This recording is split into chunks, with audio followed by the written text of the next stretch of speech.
ஹாய்ங்க. இன்னைக்கு ஈஸியா chicken gravy எப்படி பண்றதுன்னு பார்க்கலாமா? எல்லாமே ட்ரை ரோஸ்ட் பண்ண போறோம்.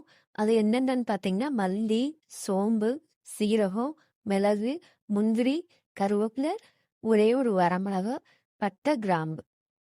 நம்ம ட்ரை ரோஸ்ட் பண்ணதெல்லாம் மிக்ஸி ஜார்ல போட்டு நல்லா கொரகொரப்பா அரைச்சு எடுத்துக்கலாம். நான் குக்கர்ல தான் பண்ண போறேன். நீங்க வேணா பேன்ல பண்ணாலாம் பண்ணிக்கலாம். குக்கரை வச்சு நல்லெண்ணெய் ஊற்றிக்கலாம். நல்லா பொடியாக கட் பண்ண வெங்காயம் போட்டுக்கலாம். நல்லா வெங்காயம் கலர் சேஞ்ச் ஆனவையும் இஞ்சி பூண்டு பேஸ்ட்டு 2 ஸ்பூன் போட்டுக்கலாம்.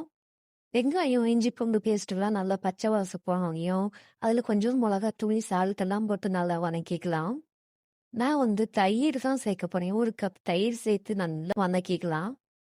தயிர் ஊற்றி எண்ணெய் பிரிஞ்சு வந்ததும் நம்ம அரைச்சி வச்சிருக்கிற பொடியை சேர்த்து நல்லா வதக்கிக்கலாம். வதக்கும்போது அதுவும் எண்ணெய் பிரிஞ்சு வந்ததும் சிக்கன் நம்ம போட்டுக்கலாம். நான் லெக் பீஸ் சிக்கன் இதெல்லாம் போட்டிருக்கேன். போட்டு அதையும் கொஞ்ச நேரம் எண்ணெயிலேயே நல்லா வதக்கிட்டு திரும்ப கொஞ்சோண்டு தண்ணி அளவாக தண்ணி ஊற்றி ஒரு 4 விசில் விட்டு எடுத்துக்கலாம்.